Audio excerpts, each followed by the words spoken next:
Okay,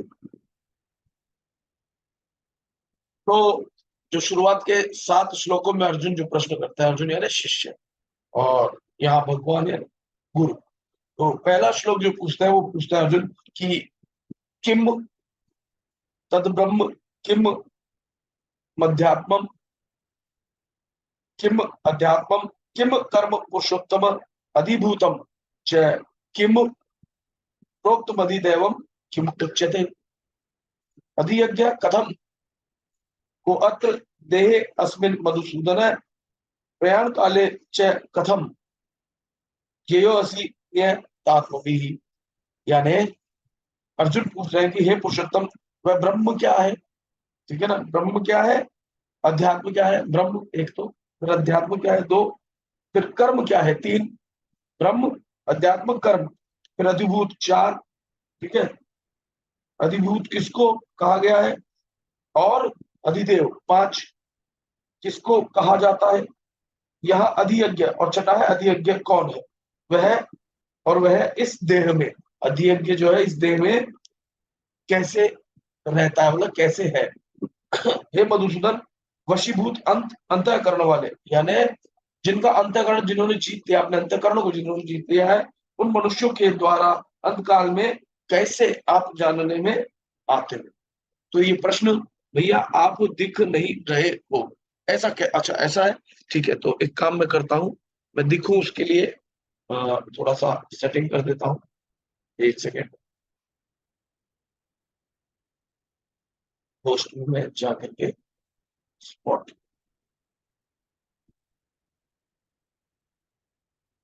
अब मैं दिख रहा हूँ, एक सेकेंड रुकिए, क्या अब मैं दिख रहा हूँ? ओके गुड, चलिए। तो अब आगे जो है, तो छह चीजें क्या पूछी अर्जुन ने? तो चीजें, छह चीज, छह जो तत्व है वो है ब्रह्म, अध्यात्म, कर्म, अधिभूत, अधिदेव और अधियज्ञ। यानी एक बार फिर रिपीट करता हूं हिंदी में। वो पूछते हैं अर्जुन कि हे पुरुषोत्तम, वह ब्रह्म क्या है? पहला है ब्रह्म क्या है, दूसरा है अध्यात्म क्या है, तीसरा है कि अधिभूत किसको कहा गया है, और चौथा है अधिदेव किसको कहा जाता है, फिर पांचवा अधियज्ञ कौन है, और छठा जो है वो पूछा है कि अधियज्ञ कौन है, और अधियज्ञ, अधिदेव हो गया पांचवा, अधियज्ञ जो है वो कौन है। इस प्रकार से छह तत्वों के बारे में अर्जुन पूछ रहे हैं। दो श्लोक हो गए इसमें, शुरुआत में दो श्लोक पूछे, फिर इन दो मतलब कुल सात प्रश्न आएंगे अर्जुन के, सात श्लोकों में। तो हो गए, भगवान यहाँ जवाब देना शुरू करता है पहले छह तत्वों का, कि कर्म क्या है, अधियज्ञ क्या है, अधिभूत क्या है। तो भगवान कहते हैं कि अक्षरम ब्रह्म परमम स्वभावो अध्यात्म उच्यते भूत भावो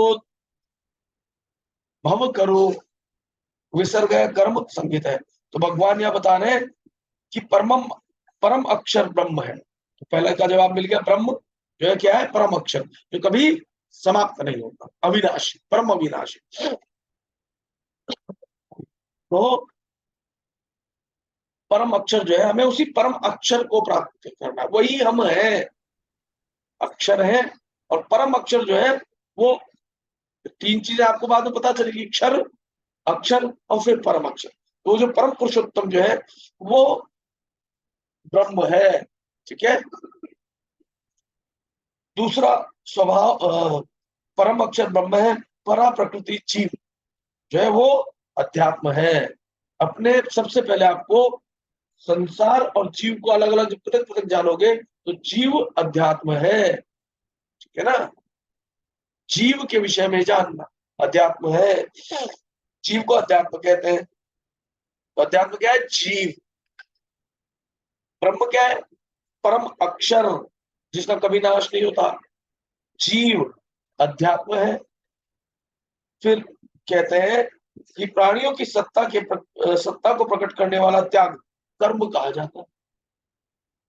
ठीक है ना, किसको, प्राणियों की सत्ता को प्रकट करने वाला त्याग, सत्ता को कैसे प्रकट करते हैं? धन होता तो आप कहते हो कि मैं ये हूं, मैं वो हूं, मैं ये हूं।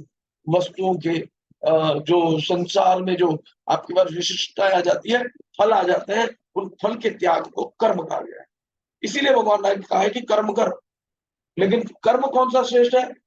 कर्म फल के त्याग के सहित किया गया कर्म श्रेष्ठ है। उस कर्म को करते हुए भी आप मुक्त हो जाते हो, आप मोक्ष को प्राप्त हो जाते हो। और कर्म फल में आसक्ति रखते हुए किए हुए कर्म को आप उससे बंधते हैं। ठीक है, तो भगवान ने कर्म किसको बताया? कि प्राणियों की सत्ता को प्रकट करने वाला त्याग, ठीक है, उसको कर्म कहा जाता है।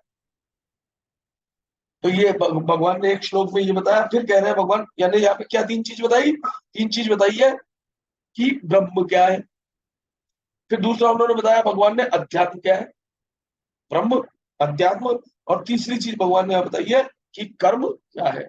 अब तीन चीज बाकी रह रही है, तो वो अगले श्लोक में भगवान कहते हैं कि अधिभूतम क्षरो भाव पुरुषश्चादि दैवतम अधियज्ञो अहमेवात्र देहे देह वृताम वर। तो भगवान कहते हैं कि हे देहधारियों में श्रेष्ठ अर्जुन, क्षर भाव अर्थात नाशवान पदार्थ अधिभूत है। तो हमें अधिभूत का संग छोड़ना है। आप भले ही संग दिखता हो, मकान में रह रहे हैं, संबंध है, पति पत्नी बच्चे बच्चे, भले ही दिखता हो, लेकिन जो ये क्षर भाव है, नाशवान पदार्थ है, इनके प्रति आसक्ति ना हो। ठीक है ना?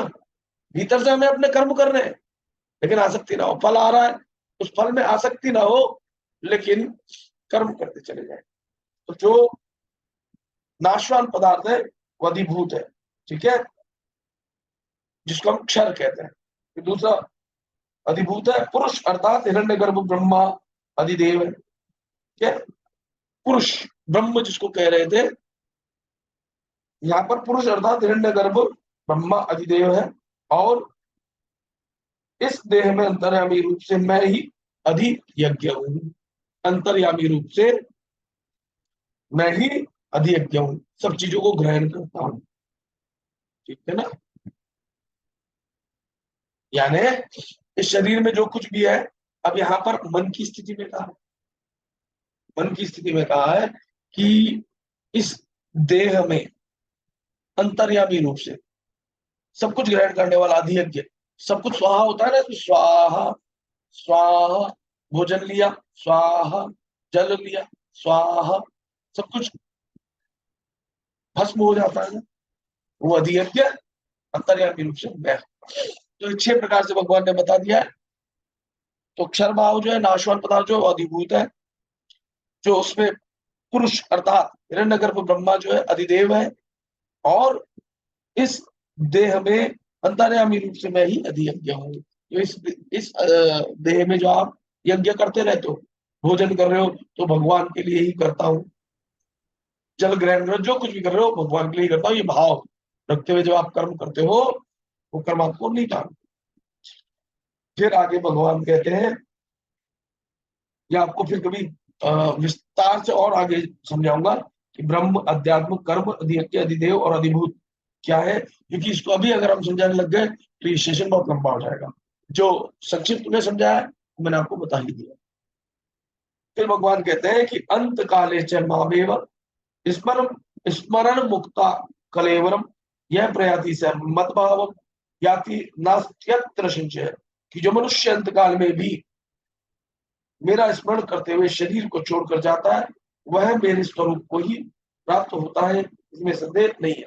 जैसा कि भगवान ने पहले के अध्याय में भी कहा है कि जो मुझे जिस भाव से बसता है, अगर आप, क्योंकि भगवान की तीन प्रकृति, भगवान ने 3 प्रकार से बताया ना, कि एक है क्षर, एक है अक्षर। जो क्षर है वो है अपरा, और जो परा शक्ति जो है भगवान की, वो है जो नाशवान नहीं है, जो अविनाशी है। एक अक्षर है, एक अक्षर है, और एक परम अक्षर है। ठीक है ना? भगवान कह रहे हैं कि अंत काल में भी जो मेरा स्मरण करता हो, अब मेरा किस रूप में करना है भगवान का स्मरण?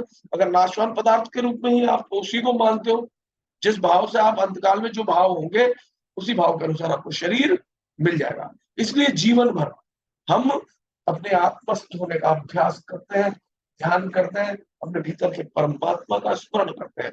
शुरुआती दौर में हम क्या करते हैं, जो जप में बैखरी वाणी वाले मंत्र जो 52 अक्षर से निर्मित है, चाहे वो क्या लरी मंत्र हो, या ओम भूर्भुवः स्वः तत्सवितुर्वरेण्यम भर्गो देवस्य धीमहि धियो यो न प्रचोदयात् मंत्र हो, या ओम, या अन्य अन्य अनेकों मंत्र हैं वेदों में, वो कोई भी मंत्र जो 52 अक्षरों से मिलकर के जो भी मंत्र बन रहे हैं वो है बैखरी वाणी।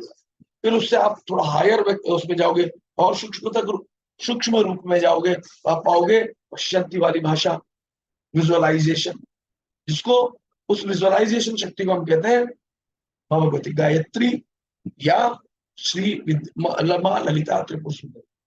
ठीक है, विजुअलाइजेशन करके जब हम विजुअलाइज करते रहते हैं निरंतर, जिस पर हमारी एनर्जी फोकस करते हैं वो जीवन में घटित होने लगता है लगातार, जितनी दृढ़ता से आप उसको सोचते हो। एक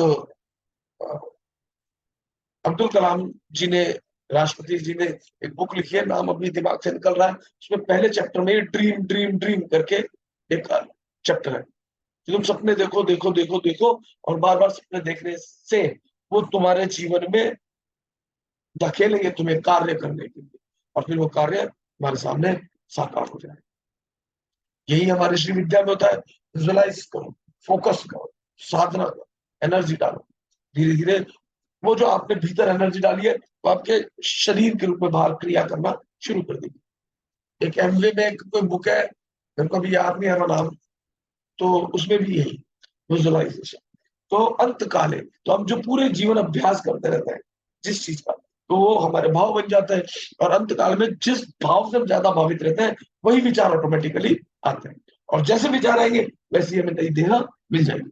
लेकिन अगर हम अविनाशी भाव के साथ होंगे तो हम उस अविनाशी परमात्मा के साथ साक्षात्कार कर लेते हैं, फिर हमें पुनर्जन्म मरण में नहीं आना, फिर हम मुक्त भी हो जाते हैं और सत्य चित्त आनंद के साथ हमारे मूल निज धाम में प्रवेश करता है।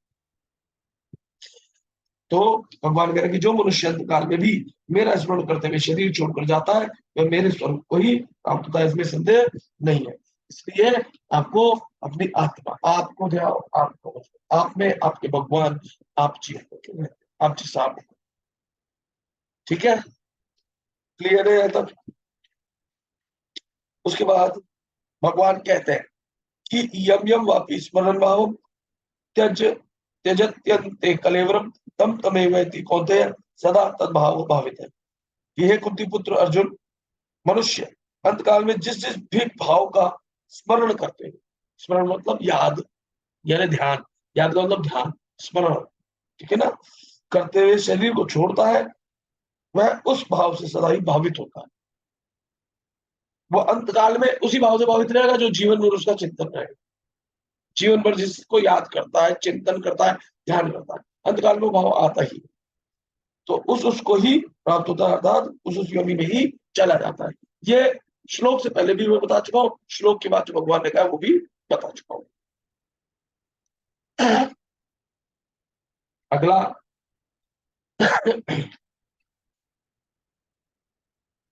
अगले श्लोक में भगवान कहते हैं, इसलिए कि अगर कि तस्मात् सर्वेषु कालेषु मां अनुस्मर युध्यच मय्यर्पित मनोबुद्धिर मामे वैश्यस्य संशयम।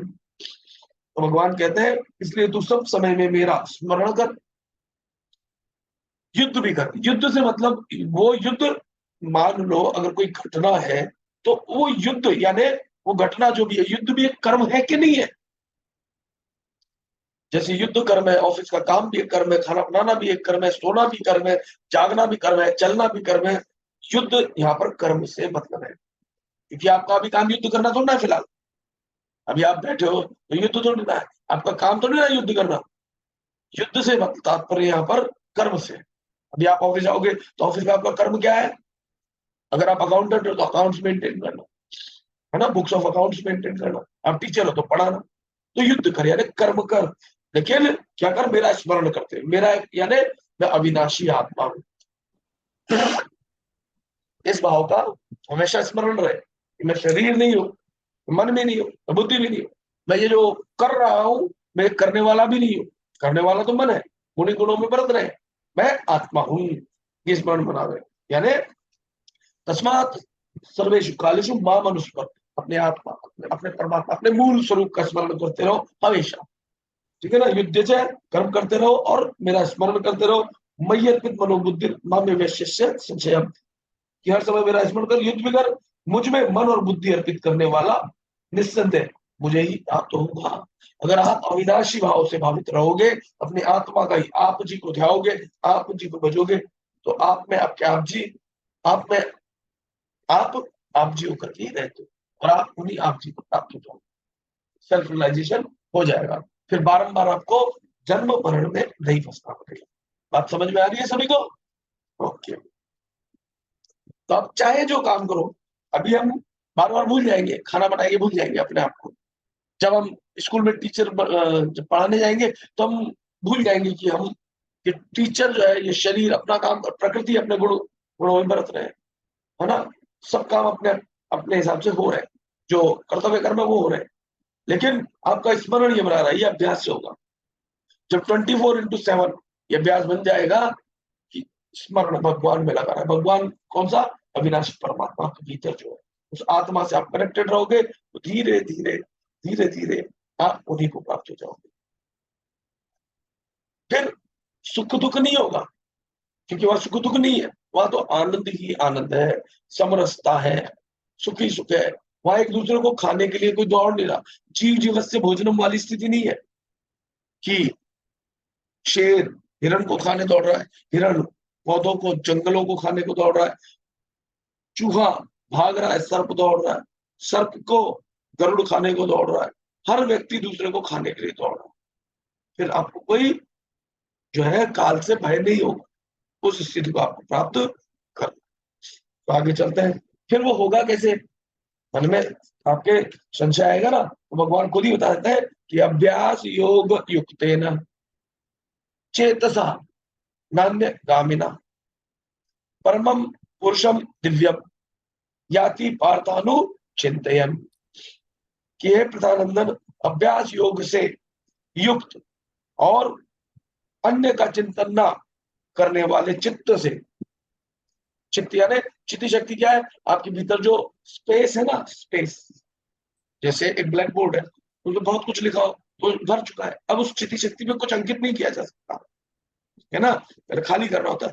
तो चित्त से, चित्त यानी वो स्पेस से, चित्त से परम परम दिव्य पुरुष का चिंतन करता हुआ, परम पुरुष कौन सा?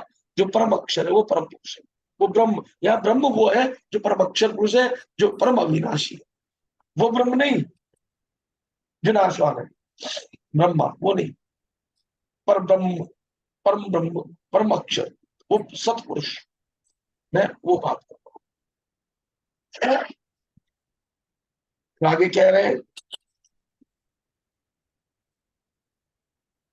चिंतन करता हुआ शरीर को छोड़ने वाला मनुष्य उसी को प्राप्त हो जाता है। अभ्यास योग युक्तेन चेतसा नान्यगामिना परमम पुरुषम दिव्यम याति पार्थानु चिंतयन। अब देखो, आपका चिंतन, आप काम कुछ भी कर रहे हो, कार चला रहे हो, चिंतन आपका अपने भीतर ही भीतर, कार चल रही है, शरीर चला रहा है, मन चला रहा है, इंद्रिया काम कर रही है, आंखें देख रही है रोड पर क्या आ रहा है क्या जा रहा है, लेकिन भीतर एक भाव, मैं अविनाशी। तो ये जो कार्य हो रहा है प्रकृति का कार्य, गुणी गुणों में बरत रहे, ये अभ्यास जैसे जैसे बनता जाएगा, कहीं मन और ना जाए, कहीं मन और ना जाए, ऐसे मतलब कार्य सब अपने आप हो रहे हैं, लेकिन आप अपने आप को नहीं भूल रहे हो, इस पर आप अपने आप को ध्यान रखो कि आप आत्मा हो, आप शरीर नहीं हो, आप मन भी नहीं हो, आप किसी ने वेरी बैड डिसिप्लिन नहीं है, और जो नॉन डिसिप्लिन है उनमें है। गीता जी, आप बीमार भी हो इसलिए मैं म्यूट कर देता हूँ और मैं लॉक भी कर देता हूँ, म्यूट भी कर दिया मैंने, लॉक भी कर दिया। चलिए कोई बात नहीं। तो आपको अन्य कहीं ध्यान नहीं देना, एक एक पर ही। जो भी हमने बताया था, जैसे कि एक ही ध्यान, एक ही अभ्यास हर रोज करना, तो ध्यान आपका और वो अभ्यास आपका कुशलता को लेकर जाएगा। अभ्यास योग युक्त है ना, कौशलम तो होता है, वो कुशलता को लेकर के आएगा, फिर स्वतः ही अपने आप होने लगेगा, फिर करना नहीं पड़ेगा, स्वतः होगा। जैसे ही सामने कोई सिचुएशन आएगी वो अपने आप होगा। तो अभ्यास योग युक्त है ना, चेतसा नान्यगामिना परमं पुरुषम दिव्यम याति पार्थानु चिंतयन्। फिर कह रहे हैं भगवान कि कवि पुराण मनुषा सितार मनोर नियान समनस समनुस्मृत्य सर्वस्य धातारम चिन्त्य रूप आदित्य वर्णम तमसः परस्तात्। कि जो सर्वज्ञ, सर्वज्ञ मतलब जो सब कुछ जानता है, सब जगह है, जो सर्वज्ञ अनादि सब पर शासन करने वाला, सूक्ष्म से भी अत्यंत सूक्ष्म, सबका धारण पोषण करने वाला, अज्ञान से अत्यंत परे, सूर्य की तरह, सूर्य नहीं, सूर्य की तरह, उससे आपको एक अंदाजा दिया गया कि किस तरह, किसके जैसा, सूर्य नहीं, सूर्य की तरह, सूर्य के जैसा, मतलब वो सूर्य से कई गुना प्रकाशवान है। एक समझने के लिए बताया कि कितना प्रकाश है, कि सूर्य की तरह वो चमकता हुआ दिव्य, सूर्य की तरह प्रकाश स्वरूप अर्थात ज्ञान स्वरूप। प्रकाश यानी ज्ञान होता है और ज्ञान यानी अंधकार होता है। प्रकाश स्वरूप आपको जब सब कुछ नॉलेज हो जाए, भूत भविष्य वर्तमान, आपको सब कुछ पता चल जाए, आप सब जानते हो, फिर भी संसार में नियमानुसार भविष्यवाणियां नहीं करते, आपको पता सब कुछ हो जाता है। जब आप सर्वज्ञ हो जाते हो, सब जानने वाले हो जाते हो, तब आप परमात्मा के जैसे हो जाते हो, आप ही हम ब्रह्मास्मि जाते हो। तो जो सर्वज्ञ है, अनादि है, सब पर शासन करने वाला, अब सब पर शासन करने वाला से क्या तात्पर्य है, आपकी आत्मा जो है वो मन पर जो है शासन होना चाहिए, मन को जीत लेना चाहिए, इंद्रियों को जीत लेना चाहिए, शरीर मन आपके नियंत्रण होने चाहिए, तब आप आत्मस्थ हो, तब आप परमात्मा हो। और अगर आप मन के नियंत्रण में हो तब आप जीव हो। बात समझ में आ रही है? तो आपको सर्वज्ञ आप हो और भूले बैठे हो। जो सर्वज्ञ अनादि सब प्रशासन करने वाला, सूक्ष्म से भी अत्यंत सूक्ष्म और सबका धारण पोषण करने वाला। देखो धारण पोषण कैसे हो रहा है, मन शक्ति किससे ले रहा है, आत्मा से। अब मन करता है, आत्मा से उसको शक्ति मिल रही है, तो शारीरिक रूप से क्रियाकलाप करता है, धन अर्जन करता है, अनाज खरीदता है, खुद का भी भरण पोषण करता है, शरीर का, अपने परिवार का भी भरण पोषण करता है ना। तो वास्तव में सूक्ष्मता से भी अति सूक्ष्मता से अगर आप देखो, तो वो जो ऊर्जा, वो आत्मा जो है वही है सब पर शासन करने वाला। और वो जो आत्मा है, जब भी आप एक इंडिविजुअल में महसूस कर रहे हो, वो जब सब में वो आत्मा आपको सब जगह दिखाई देती है, वो आप अपने आप को सब जगह, पहले आप अपने आप में देखते हो, बाद में सब जगह वही दिखाई पड़ता है, वही परमात्मा होता है। तो वो सूर्य की तरह प्रकाशवान यानी अर्थात ज्ञानी, सब ज्ञान होता है उसको, भूत भविष्य वर्तमान, और ऐसा कोई स्थान ही नहीं, ऐसा कोई ज्ञान ही नहीं जो उसको ना हो। सूर्य की तरह प्रकाश स्वरूप अर्थात ज्ञान स्वरूप ऐसे अचिंत्य स्वरूप का चिंतन करता है, तो फिर क्या होता है, प्रयाण काले, है ना, प्रयाण काले मनसा चलेन भक्त्या युक्तो योग बलेन चैव भ्रुवोर मध्य, पहले भी मैं बता चुका हूं, भ्रुवोर मध्य, इस भ्रुव मध्य के बीच में, ठीक है ना, भ्रुवोर मध्य प्राण मावेश्य सम्यक सतम परम पुरुष पुरुषम उपैति दिव्यम। यानी भगवान कह रहे हैं कि वह भक्ति युक्त मनुष्य अंत समय में अचल मन से, अचल मन का मतलब क्या होता है, मन अन्य दिशाओं में, अन्य विषय वस्तुओं में कहीं भी और नहीं जाता, केवल उस परमात्मा जो यहाँ भूमध्य की तो उसका ध्यान करता है मन, अचल मन से और योग बल के द्वारा। भ्रुवोर मध्य भ्रुकुटी के मध्य में प्राणों को अच्छी तरह से प्रविष्ट करके उस परम दिव्य पुरुष को ही प्राप्त होता है। इसलिए ये लगातार मैं जो आपको अभ्यास करवा रहा हूँ, भ्रू मध्य में ध्यान टिकाओ, भ्रू मध्य में ध्यान टिकाओ, यहाँ पर जो है आपके परमात्मा रहते हैं, आत्मा रहती है, सांसों के साथ, सांस आ रही है जा रही है, सम्यक सांस हो। श्लोक याद कर लेना, लिख लो, इंपॉर्टेंट। श्लोक नंबर है 10 और अध्याय नंबर है 8। और श्लोक में बोल के बताता हूं कि प्रयाण काले मनसा चलेन भक्त्या युक्तो योग बलेन चैव भ्रुवोर मध्ये प्राणमावेश्य सम्यक स तम परम पुरुषम पुरुषम उपैति दिव्यम। तो उसी ये अभ्यास करने से, आप लगातार ध्यान करने से उस परम पुरुष को आप प्राप्त होगे। यानी वो परम पुरुष आप ही हो, भूले हुए हो। आ रही है बात समझ में? ये अभ्यास करते करते अब आप भी, आप हर रोज ये अभ्यास करोगे तो जब अंत काल आएगा तब आप बड़े आसानी से इस शरीर मन इंद्रियों को छोड़ करके उस परम पुरुष दिव्य पुरुष के साथ एक हो जाओ। ठीक है, क्लियर? इस प्रकार से ये ज्ञान किसी ने ना तो दिया होगा, सभी ने अलग अलग व्याख्याएं की है गीता में, हजारों आपको व्याख्याएं मिल जाएगी और मैंने हजारों व्याख्याएं पहले सुनी है, उन पे भी अभ्यास भी किया है। लेकिन अब जो अभ्यास हो रहा है वो मैं नहीं कर रहा हूं, वो कोई और ही है, वो परम पुरुष जो भीतर से आप तक ही ज्ञान प्रवाहित कर रहा है। इसलिए आपने जितनी वाणियां सुनी है सब बंद करो, इस पर अभ्यास करना शुरू करो। आपके भगवान आपके भीतर से स्वयं ही आपको समझाने लगेंगे। जिस प्रकार से एक गुरु अपने शिष्य को तैराकी सिखाता है और फिर तैराकी सिखाते सिखाते पहले स्थूल शरीर से वो सामने होता है, सिखाता है, धीरे धीरे जब वो सीख जाता है तो उसका स्थूल शरीर नहीं होता तो भी वो सूक्ष्म रूप से अपने शिष्य के भीतर परमात्मा रूप में बैठ जाता है। ठीक इसी प्रकार से जो ज्ञान आप इस पर अभ्यास करोगे, फिर ये शरीर नहीं होगा तो भी अभ्यास हो जाने के कारण आपके भीतर परमात्मा से आप कनेक्ट हो चुके हो, भीतर से आप ज्ञान लगातार देता रहे। समझ में आ रही है बात? इस नाशवान शरीर का ज्ञान हमेशा के लिए काम का नहीं है। आपके भीतर जो ये नाशवान शरीर के भीतर से अभी जो जागृत पुरुष जो ऊर्जा प्रवाहित हो रही है आपकी ओर, उससे जब आपके भीतर ही भीतर भीतर भीतर भीतर जब वो सूक्ष्मता से प्रवेश कर जाता है और आपके भीतर वो पहले से ही था, जागृत हो जाता है। जैसे बुझे हुए दीपक को जलते हुए दीपक ने जला दिया, अब वो अपने आप जल रहा है। एक बार जल गया तो जलाने की जरूरत नहीं है ना बार बार, वो अखंड दीपक है।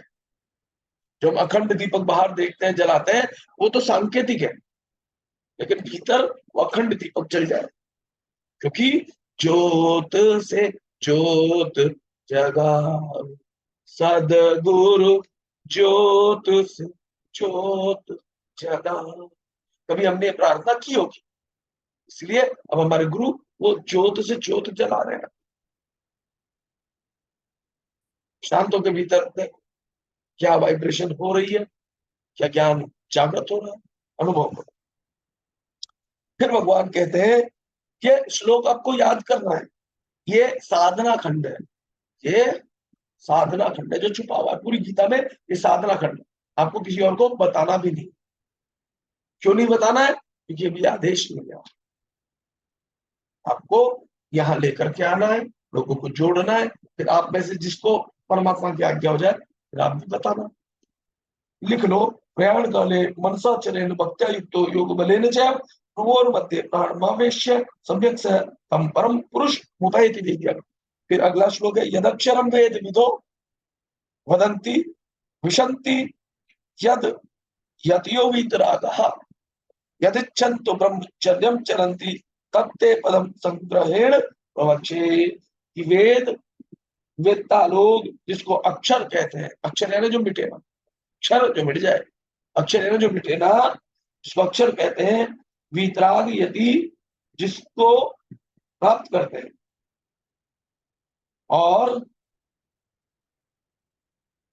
जिसकी इच्छा करते हुए ब्रह्मचर्य का पालन करते हैं। ब्रह्मचर्य ये नहीं कि जो हम शादी नहीं कर रही है, नहीं कर वो नहीं, ब्रह्म के अनुसार आचरण करना, मन में जो भीतर आपकी आत्मा है, ठीक है ना, उससे जो कनेक्ट रहते हैं, ठीक है ना, परम अक्षर, उससे जो कनेक्ट रहते हैं,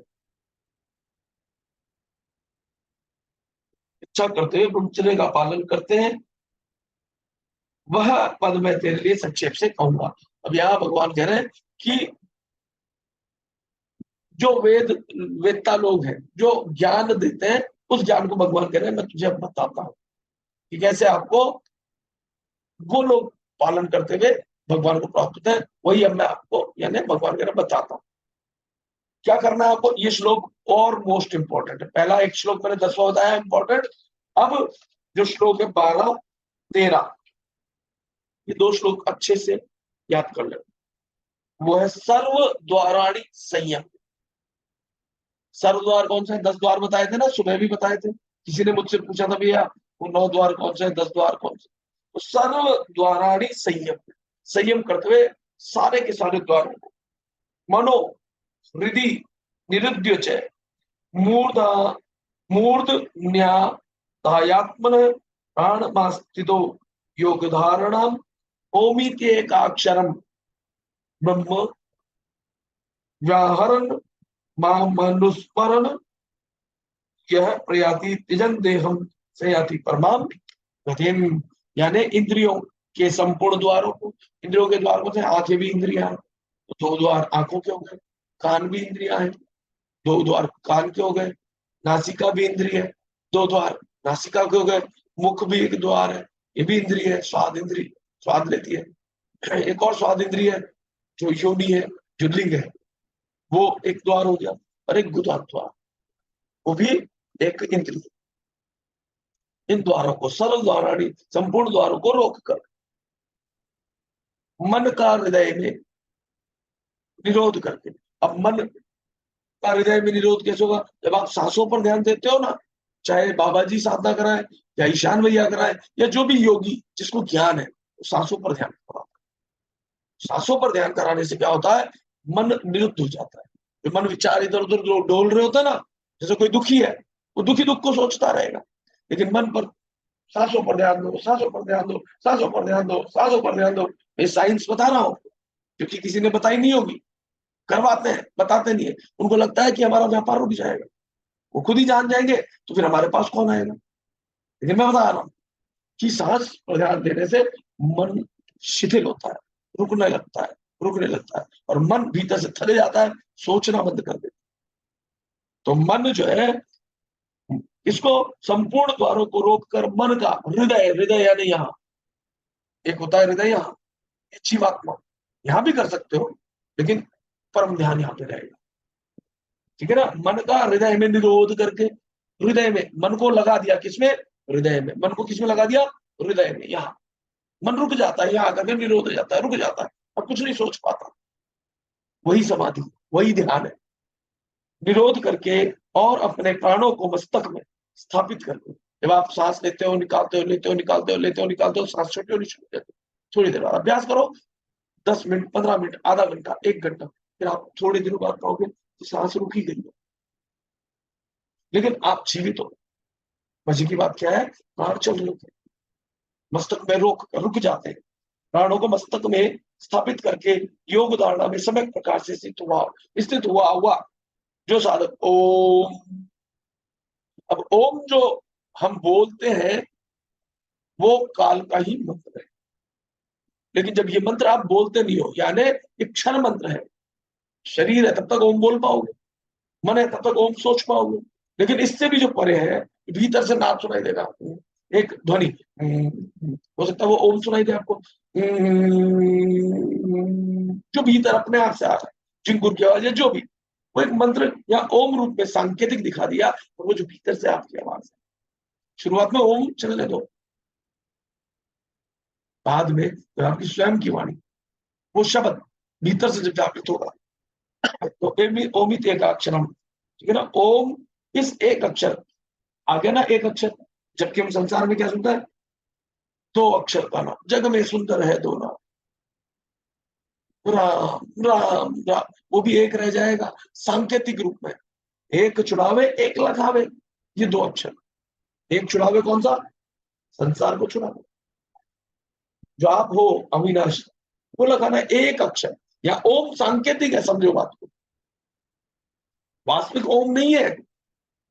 ये मैं आपको पहली बार सुनने में मिल रहा था, हो सकता है मेरे जब YouTube पे आए तो कई विरोध में लोग आ जाए, लेकिन मुझे उनसे विरोध नहीं करना है। वो जो कहेंगे सही है, वो सही है, वो अपनी जगह सही। परंतु जो आप लोग मुझसे जुड़े हो, आपको तो मैं बता दूं जो सहमत, जो नहीं सहमत है कोई उनसे मेरा डिबेट नहीं है। इसमें आगे आने वाले समय में भी वो अपने रास्ते, मैं अपने रास्ते, जिसको जो उचित लगता है वो करे। सब अपने अपने आप में स्वतंत्र है, सबके अपने अपने एजेंडा है, मुझे कोई डिबेट नहीं करनी है। वो जो बोल रहे हैं वो सही है, लेकिन आप लोगों से जो मुझे कहना है वो ये है कि वो एक अक्षर ओम शुरुआत में बैठे, 52 अक्षर में से एक 52 अक्षर में हुए कि नहीं हुए? तो स्वर और व्यंजनों में हुए कि नहीं? ए भी है, ऊ भी है, मैं भी है, अकार उकार मकार। इस एक अक्षर ब्रह्म का, अब देखो यहाँ आ रहा व्याहरण, मानसिक उच्चारण, यानी बोलना नहीं है, यहाँ आ गया है। तो मैं आपको कहता हूँ मानसिक भी नहीं बोलना, आप धीरे धीरे जब उस ध्वनि को महसूस करोगे तो आप अपने रियल परम अक्षर वाले जो नाद है उससे जुड़ना। मेरा स्मरण करता हुआ शरीर को छोड़कर जाता है जब परम गति को प्राप्त होता है। ये बहुत सीक्रेट ज्ञान मैंने आपको भगवान देना चाह रहे हैं, भगवान के माध्यम से आपको भगवान ने मुझे माध्यम बनाते हुए आप तक प्रवाहित कर दिया। अब आप स्वीकार करो ना करो, मर्जी है। आगे हम बढ़ते हैं। फिर भगवान कहते हैं कि अनन्य चेता सततम यो माम स्मरति नित्यश है। नित्यश है, नित्यश है। जो लोग नित्य साधना करते हैं ना, उनको आज चाहे परिणाम दिखे ना दिखे, वो मिल जाएगा। जो छोड़ देते हैं, 10 दिन करते हैं फिर नहीं करते, फिर 5 दिन करते हैं फिर नहीं करते, वो नित्य नहीं होने की वजह से आप में फिर संसार का असर आ जाता। इसलिए नित्य से तस्याम सुलभ है पार्थ नित्य नित्य नित्यानंद बाबा नित्य युक्त योगिन, यानी हे प्रतानंदन अनन्य चित्त वाला, यानी एक ही तरफ ध्यान हो, एक के अलावा जहां जहां जाता है वो अन्य कहलाता। अन अन्य यानी एक के अतिरिक्त अनन्य कहीं ना जाता हो, अनन्य चित्त वाला जो मनुष्य मेरा नित्य निरंतर स्मरण करता है, उस नित्य निरंतर मुझ में लगे हुए योगी के लिए मैं सुलभ हूं। अभी आप ध्यान में बैठोगे थोड़ी देर बाद, तो आप चाहे 15 मिनट या आधा घंटा जो ध्यान होगा वो उसके साथ आप नित्य सुलभ हो। आपको महसूस होगा, वाइब्रेशन महसूस होगा, नाद भी सुनाई देगा, वाइब्रेशन फील होगा आपको। और आपके जो भी तनाव है, जब साधना में बैठने से पहले जो भी था, धीरे धीरे कम होते होते तो गायब हो जाए। और कुछ ही क्षण के लिए सही आप अपने आप से जुड़ो, अपनी आत्मा से, अविनाशी परमात्मा से कुछ ही क्षण के लिए सही जुड़ोगे। और वो कुछ क्षण जो है वो क्षण लगातार बढ़ते जाएंगे, फिर वही रह जाएगा और जो संसार है वो विलीन हो जाएगा, मन जो है वो विलीन हो जाएगा। आ रही है बात समझ में आप सबको? गुड, आनी चाहिए। अगर इतना खोल के समझाने के बाद भी नहीं समझ पा रहे हो तो चेतना तो आपको ही उठानी होगी। मैं तो सिर्फ रास्ता बताऊंगा, अभ्यास कराऊंगा, मैं टीचर की तरह आपको पढ़ा रहा हूँ। एग्जाम आपको ही देना होगा, मैं नहीं दूंगा आपका एग्जाम, ना मैं एग्जाम में आपके साथ बैठूंगा, बताऊंगा भी नहीं। तो जीवन में जब आप ये अभ्यास करोगे तो ज्ञान गुरु के रूप में आपके भीतर जा रहा है, तो भीतर सूक्ष्मता से आप गुरु को ग्रहण कर लोगे। फिर ये शरीर वाला आपको बताए ना बताए, आप एग्जाम पूरा परफेक्टली पास कर लो। ठीक है, चलो। फिर भगवान आगे कहते हैं कि मामूपेत्य पुनर्जन्म दुखालय शाश्वतम नाप्नुवन्ति महात्मन संसिद्धिम परमाम तिम। यानी भगवान कहते हैं कि महात्मा लोग मुझे प्राप्त करके दुखालय, ये शरीर जो है ना, ये शरीर यानी ये संसार, जल अग्नि पृथ्वी वायु आकाश वाला जो ये संसार है, ये जो है दुखालय है, अर्थात दुखों के घर। अशाश्वत, शाश्वत यानी जो कभी खत्म ना हो, नित्य हो, निरंतर हो, बदलाव ना है। और ये संसार जो है ये अशाश्वत है, यानी हमेशा मरता मिटता रहता है, बनता बिगड़ता रहता है। अशाश्वत अर्थात निरंतर बदलने वाले पुनर्जन्म को प्राप्त नहीं होते।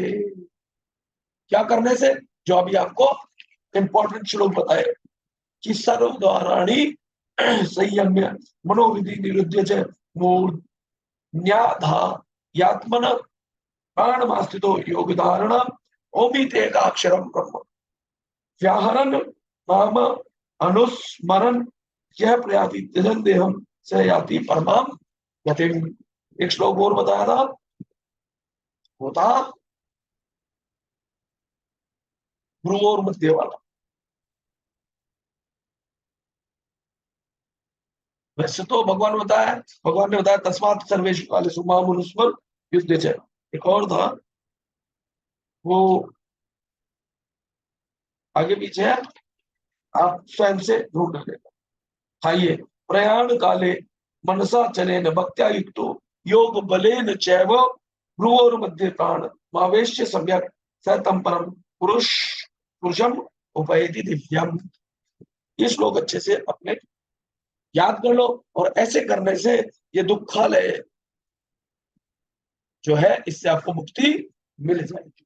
परम शांति, परम आनंद की प्राप्ति हो जाएगी, उस परम पिता परमेश्वर परम पुरुष की प्राप्ति हो जाएगी। फिर कहते हैं भगवान की आ ब्रह्म भुवनालोका पुनरावर्ती नो अर्जुन मामुपेत्य तु कौन्तेय पुनर्जन्म न विद्यते। तो कहते हैं कि हे अर्जुन, ब्रह्म लोक तक, अब ब्रह्म कौन सा? ब्रह्मा विष्णु महेश, कि ब्रह्म ब्रह्म लोक तक सभी लोग पुनरावर्ती वाले हैं। अब क्योंकि वो स्वयं विष्णु स्वरूप विष्णु अवतार है कृष्ण, इसलिए उन्होंने आगे के लोगों का यहाँ चर्चा नहीं किया, लेकिन आपको दूसरे ग्रंथों में मिल जाएगा कि विष्णु लोक की भी एक आयु है, शिव लोक की भी, कौन से, जो अविनाशी नहीं है, नाशवान शिव शंकर की भी एक आयु है। लेकिन जो परम अविनाशी है उसकी कोई आयु नहीं है। तो कह रहे हैं कि अर्जुन, ब्रह्मलोक तक सभी लोग पुनरावर्ती वाले हैं, अर्थात वहां जाने पर उन्हें लौटकर संसार में आना पड़ता है। परंतु हे कौनते हैं, मुझे मुझे यानी आत्मस्वरूप, परमात्मा स्वरूप, अविनाशी स्वरूप, मुझे प्राप्त होने पर पुनर्जन्म नहीं होता। पुनर्जन्म का मतलब है काल के देश में आना। पुनर्जन्म होगा तो मृत्यु भी होगी, यानी काल आपको पैदा करेगा, फिर काल आपको खाएगा। जैसे हम लोग क्या करते हैं, फार्म हाउस में फल फूल उगाते हैं, फिर खाते हैं, फिर उगाते हैं, फिर खाते हैं। काल खा रहा है, सबको खा रहा है, जीव जीवस्य भोजनम के सिद्धांत के अनुसार। तो आपको काल से ऊपर उठना है। फिर आगे कहते हैं भगवान कि सहस्र युग पर्यंत महर यद ब्रह्मणो विदु रात्रिम युग सहस्रांतम ते अहोरात्र विदो जना। कहने का तात्पर्य, जो मनुष्य ब्रह्मा के 1000 चतुर्युगी वाले एक दिन को और 1000 चतुर्युगी वाले एक रात्रि को जानते हैं, वे मनुष्य ब्रह्मा के दिन और रात को जानने वाले हैं। ब्रह्मा का जो है एक दिन जो है वो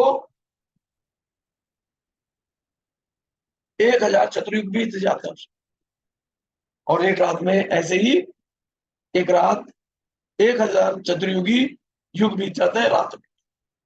जो इस चीज को जानते हैं वो अहोरात्र, ब्रह्मा के दिन और रात को जानने वाले हैं, ब्रह्मा के समय काल को जानने वाले। हमारा काल अलग है, हमारी यहाँ की जो दिन रात है वो 24 घंटे वाले हैं, वहां 1000 चतुर्युग बीत जाते हैं, दिन के 1000 चतुर्युग बीत जाते हैं रात के। ऐसे कुल मिलाकर के जो पूरा दिन और रात का चक्र है वो 1000 चतुर्युगी जब बीत जाती है यहाँ की, तब वो ब्रह्मा का एक दिन और रात होता है। आई बात समझ में? काल की गति अलग अलग है। मनुष्य लोक में जो काल की गति है वो 24 घंटे वाले दिन है, दिन और रात है। वहां ब्रह्मा का जो है 1000 चतुर्युगी, यहाँ का जब 1000 दिन और रात बीत जाते हैं तो वहां का एक दिन और एक रात होता है। सोच रहे हैं आप कितने युग बीत गए?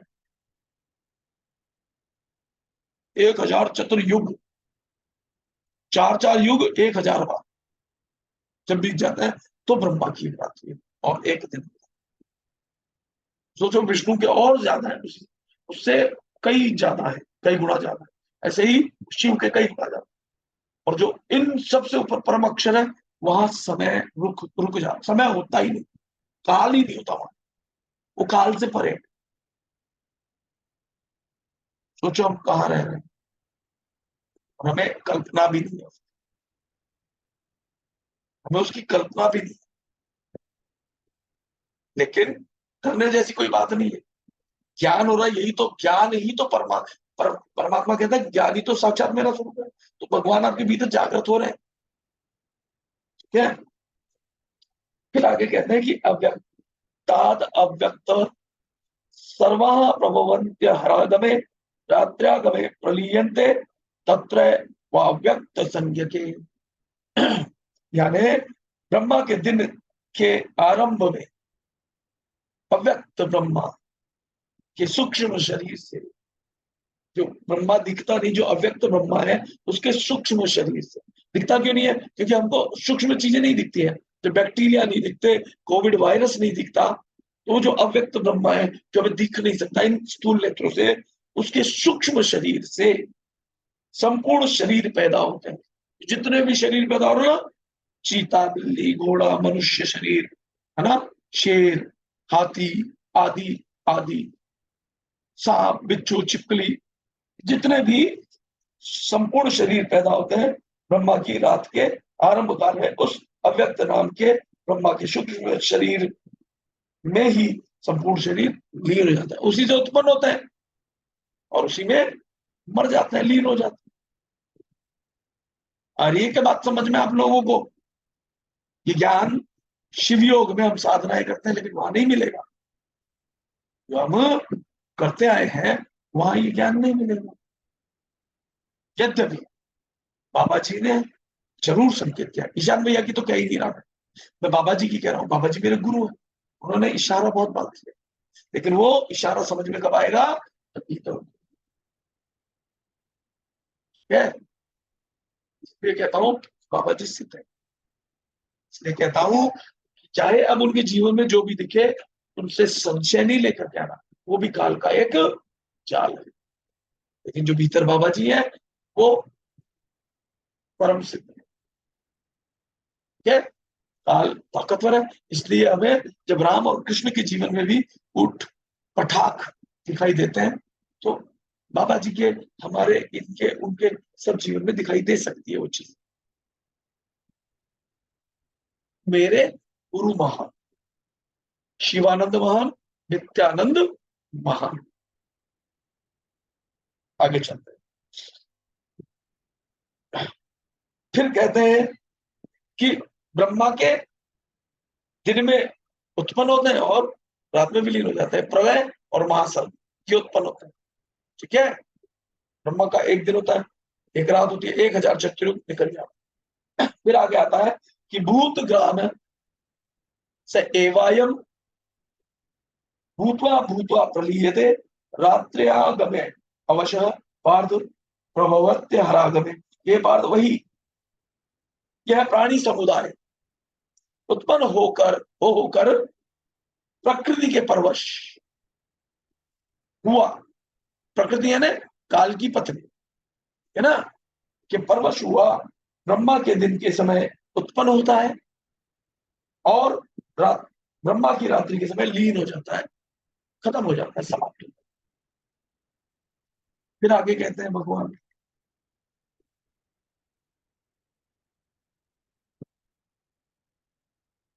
परस्तस्मा तु भावो अन्यो अव्यक्तो अव्यक्ता सनातन यह स सर्वेषु भूतेषु नश्यत्सु विनश्यति। कि परंतु उस अव्यक्त ब्रह्मा के सूक्ष्म शरीर से अन्य अनादि अत्यंत श्रेष्ठ भाव रूप जो अव्यक्त ईश्वर है वह संपूर्ण प्राणियों के नष्ट होने पर भी नष्ट नहीं होता, यानी जो नष्ट नहीं होता उस अविनाशी को, ठीक है, हमें भजना है, स्मरण करना है, ध्यान करना है। वो अव्यक्त है, इसलिए पहले संकेत रूप में, जैसे ए फॉर एप्पल हम संकेत लेते हैं कि लाल लाल एक से स्कूल, फिर जब सामने आ जाता है पहचान जाता है, तो पहले संकेत रूप से हम जिसका भी ध्यान, जो भी आपके इष्ट उनका करते करते करते करते जब वास्तव में प्रकट हो जाएगा आप पहचान जाओगे, वरना पहचान नहीं पाओगे। जो भी आपके इष्ट है उनका ध्यान करते करते भीतर ही यहाँ ध्यान करो, फिर धीरे धीरे प्रकाश में वो परिवर्तित होगा, फिर वो जो स्थूल जो क्षर रूप था वो मिट जाएगा और अक्षर स्वरूप जो है भगवान का, जो अविनाशी है, वो प्रकट हो जाएगा, अभ्यास से हो जाएगा। वो भगवान आपके सामने स्वयं से स्वयं प्रकट होंगे, आपके कहने पुकारने से नहीं। लेकिन आप अगर अभ्यास करोगे, कोशिश करोगे, तो वो आपके भीतर ही वो प्रकट हो जाएंगे, दया करेंगे, करते हैं वो दयालु।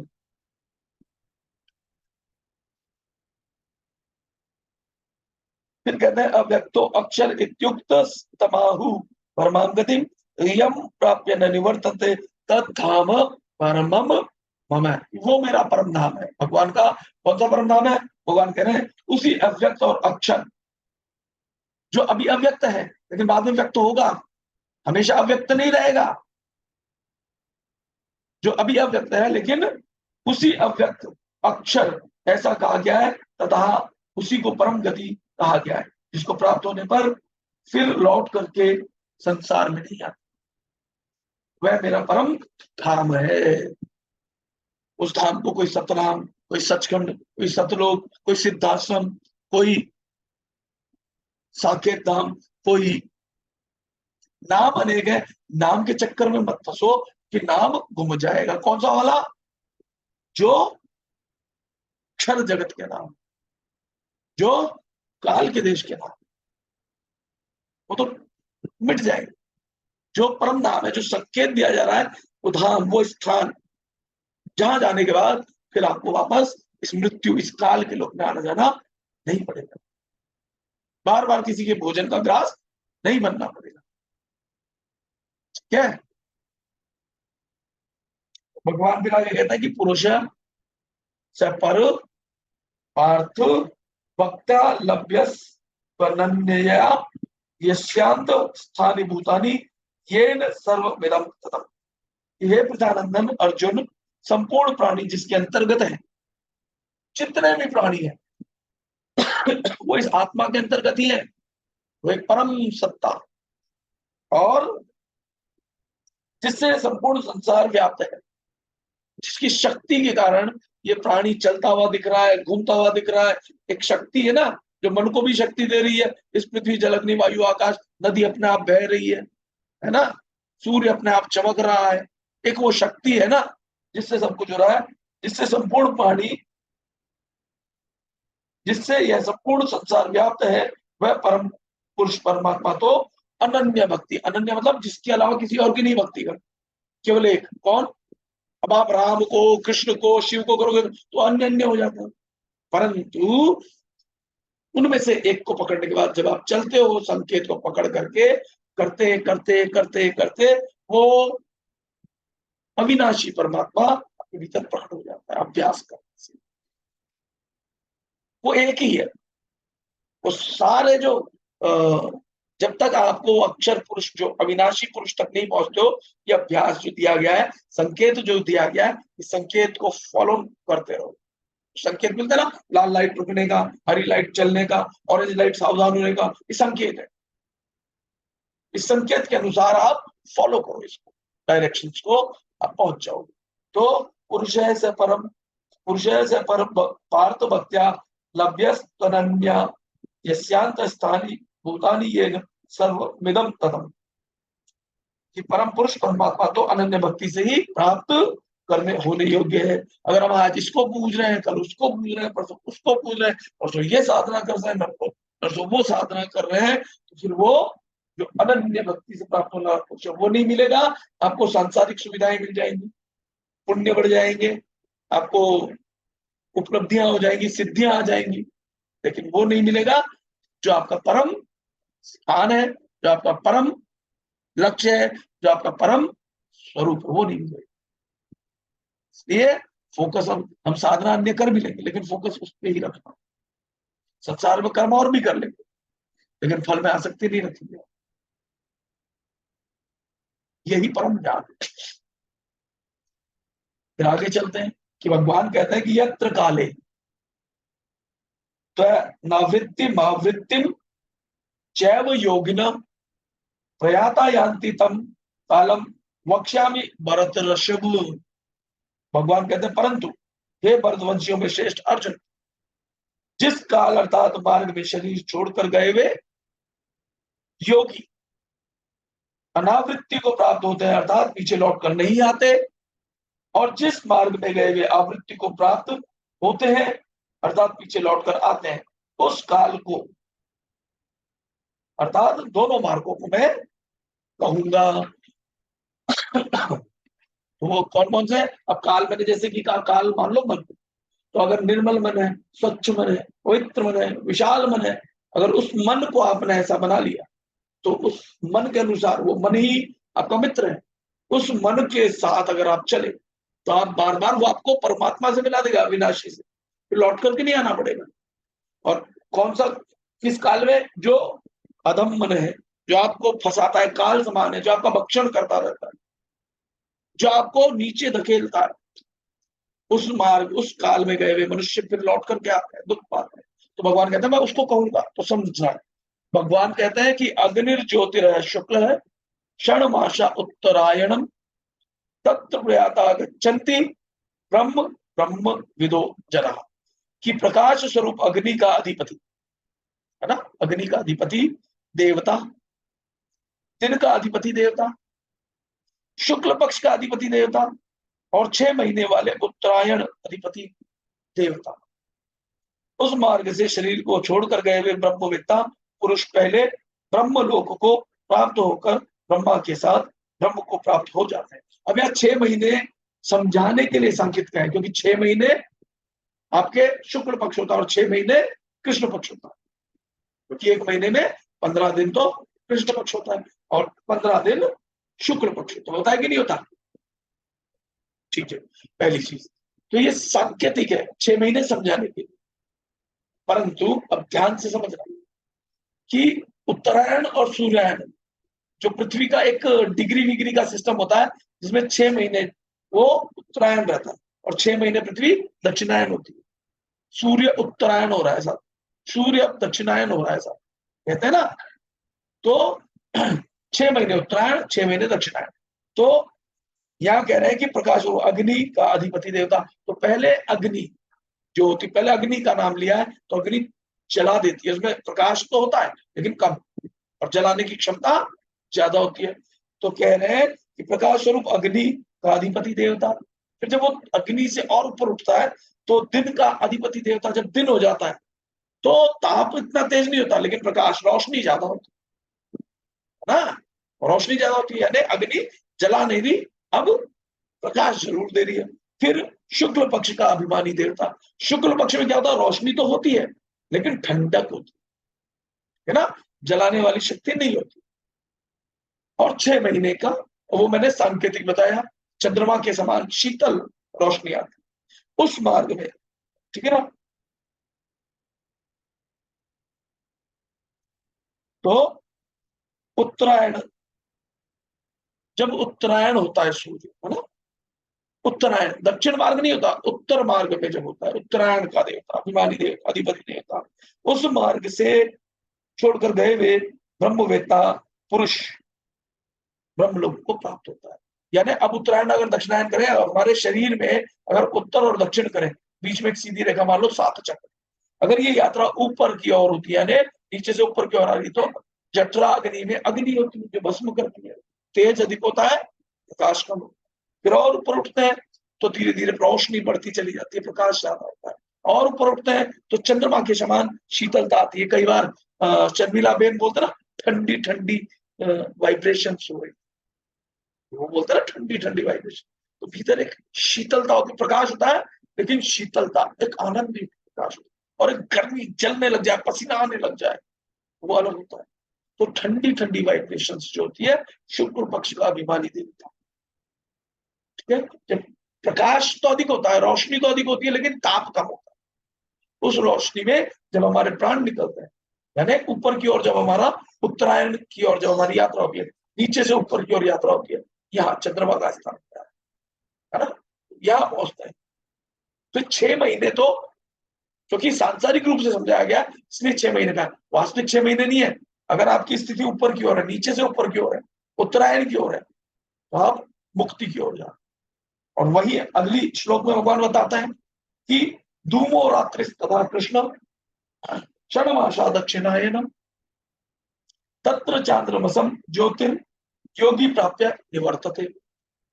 कि धूम अधिपति देवता, रात्रि का अधिपति देवता, यानी अंधकार के मार्ग में, है ना।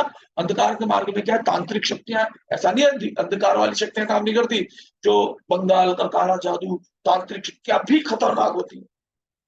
इस मार्ग में जो जाते हैं तो नीचे की ओर गिरते हैं, लेकिन यानी जिसकी यात्रा है से नीचे की ओर, यानी अंधकार बढ़ता चला जाएगा। ठीक है, धीरे धीरे अंधकार और बढ़ता चला जाएगा, और बढ़ता चला जाएगा। यानी धूम का अधिपति देवता, रात्रि का अधिपति देवता, कृष्ण पक्ष का अधिपति देवता यानी अंधकार। और 6 महीने दक्षिणायन का, वो उत्तरायण था नीचे की ओर, दक्षिणायन नीचे की ओर। हमारे शरीर में अगर मान लो सेंटर जो है हिप के आसपास सम्मानित, तो अगर उत्तरायण है तो शुक्ल पक्ष, दक्षिणायन है तो रात्रि वाला कृष्ण पक्ष। समझाने के लिए है, समझ में आ रहा है आप लोगों को? इस प्रकार से समझाया गया कभी किसी ने? समझो, आध्यात्म को समझो। दक्षिणायन का अधिपति देवता शरीर को छोड़ कर गया हुआ योगी, योगी यानी सकाम मनुष्य, सकाम जो फल से आसक्त रहा है जीवन पर, सकाम चंद्रमा की ज्योति को प्राप्त होकर लौट करके, अर्थात जन्म मरण को प्राप्त होता है। यानी अगर संसार की ओर आसक्ति रहेगी आपका मार्ग, कौन से काल में, अब काल भी समझ में आ गया। मन 2 तरह के हो गए, या हमको कौन सा मन चाहिए, कौन सा काल चाहिए? जो हमारा मित्र है। मन ही सबसे बड़ा मित्र है, मन ही सबसे बड़ा शत्रु है। तो जब अगर मन मित्र बन गया तो वो उत्तरायण होता है, ऊपर की ओर उठता है, परमात्मा की ओर ले जाता है। वो अग्नि से धीरे धीरे, दिन का अभिमान, दिन का देवता, दिन से धीरे धीरे चंद्रमा की ज्योति वाला शुक्ल पक्ष का देवता। और उस काल में उस मन से जब हम उस मन को विलीन कर देते हैं, उस मन के अनुसार जब हमारी डायरेक्शन होते हैं, तो हम उस परम मार्ग में जाकर के फिर पुनः लौट करके नहीं आते। वो हमें वही मन, वही काल हमें परमात्मा से जोड़ने में सहायक बन जाए। जो हमें पहले खाने को, हमें धकेलने को कर रहा था, क्यों कर लिया? क्योंकि अब हमने मन को, लक्ष्मण को छोड़ दिया, मन को नियंत्रित कर, मन को जीत लिया। मन अब हमारे वापस अधीन हो गया, क्योंकि मन तो पहले ही अधीन था, लेकिन हमने मन के छलावे को समझा नहीं और अपनी आत्मा को उसको सुपुर्द कर दिया। तो हम जीव मन में अब कष्ट पा रहे हैं, और इस कष्टों से छुड़वाने के लिए गुरु रूप में भगवान आता है। कभी कबीर बन के आता है, कभी नित्यानंद बाबा बन के आता है, कभी रैदास बन के आता है, कभी अन्य अन्य संत गुरु के रूप में आता है। मीरा के गुरु रैदास हुए। जाति से लोग यहाँ नीचा ऊंचा बोलते हैं, लेकिन वो कोई राजघराने की इतनी बड़ी रानी, कोई ऐसे गुरु के पास थोड़ी ना चाहिए। उन्हें ज्ञान, शुरू में वो कृष्ण भक्ति ही करते हुए प्रतीत होती थी। जब वास्तविक ज्ञान दिया गया, जो अब आपको मिल रहा है, तब उन्होंने वास्तविक भक्ति करके अपने परम लक्ष्य को प्राप्त किया। क्या?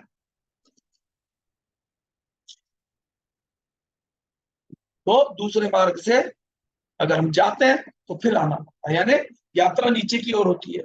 हम सहस्त्रार से नीचे की ओर यानी अधोगति को हम आते हैं, और भी ज्यादा अधोगति में फंस गए तो फिर पाताल, तलातल, रसातल, तल, तल, सुतल, ये मिल जाता और कष्टकारी जीवन हो जाता। इसलिए अभ्यास करो कि आपकी शक्ति ऊपर की ओर होती है, ऊर्ध्व गमन हो, परमात्मा की ओर यात्रा हो, अविनाशी की ओर यात्रा हो। आप स्वयं अविनाशी। ठीक है, अब आगे बढ़ते हैं कि शुक्ल कृष्ण गति हयते जगत है शाश्वते मते, you have the power to choose. आपको चाहिए, आप काल के अनुसार चलोगे या आप काल के मालिक बन करके जो है उस अकाल पुरुष, उस अविनाशी पुरुष के पास जाओ। ये you have the power to choose, जो बाबा जी कहा करते। शुक्ल कृष्ण गति हयते जगत है शाश्वते मते, एक या यात्य नावृत्ति मन्य या वर्तते पुनः।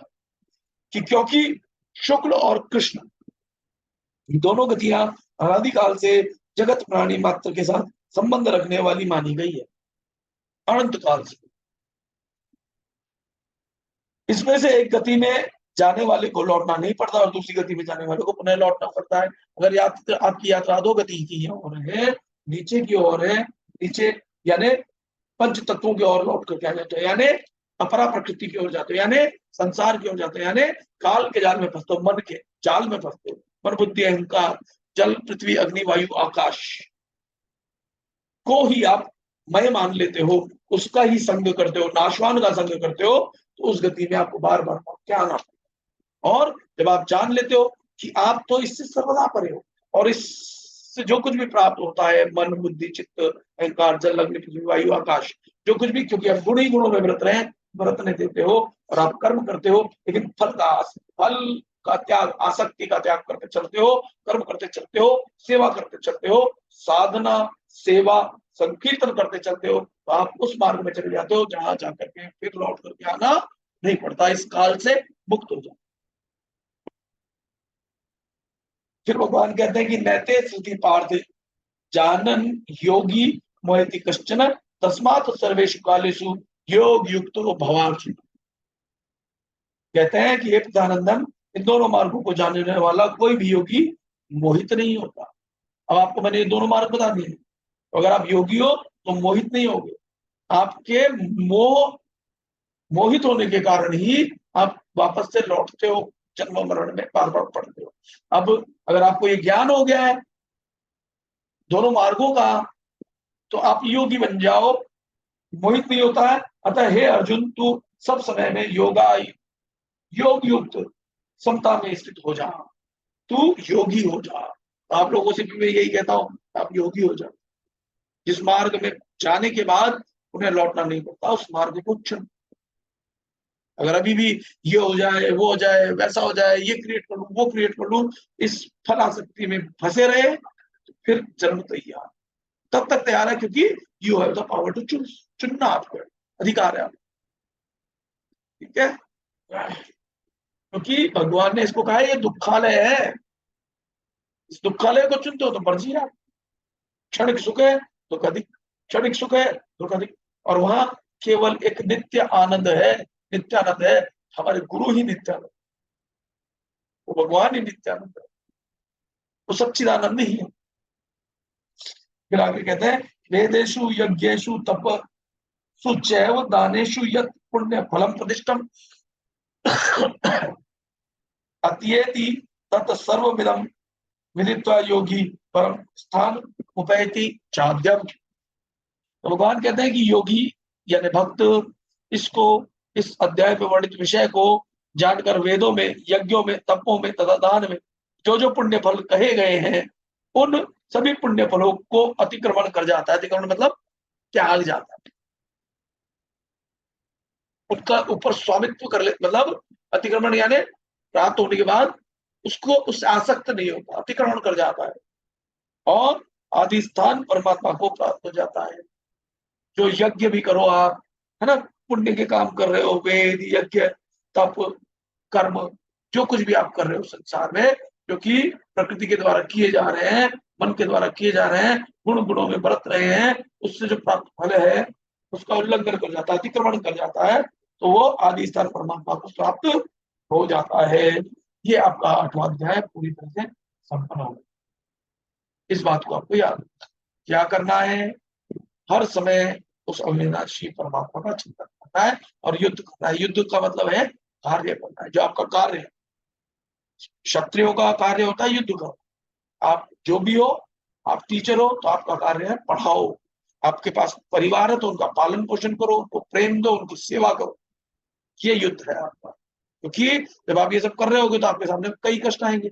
जिस बेटे की सेवा कर रहे हो वही कह देगा मम्मी आपने ये नहीं किया वो नहीं किया ऐसा वैसा, तो युद्ध है ये आपके लिए। आप सब कुछ कर रहे हो फिर भी कष्ट के जैसे वचन आपको सुनने को मिल जाएंगे, तो आपको युद्ध करना है ना, वो कर्म करते रहना है।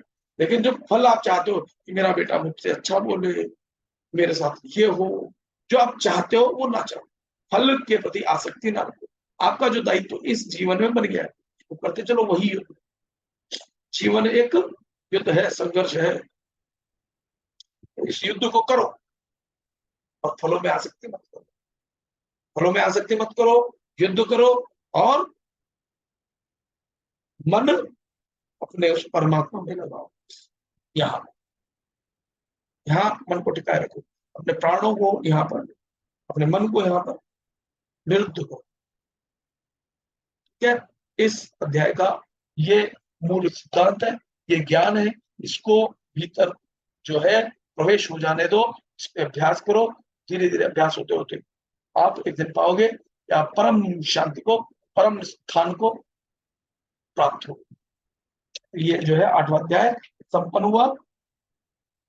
इसके बाद ये तो हो गया ज्ञान यज्ञ, ज्ञान खंड। अब थोड़ा साधना, इसमें साधना खंड लिखा, वो मैंने आपको खोल के बता दिया क्या करना है, गुरुमंत्र में ध्यान है।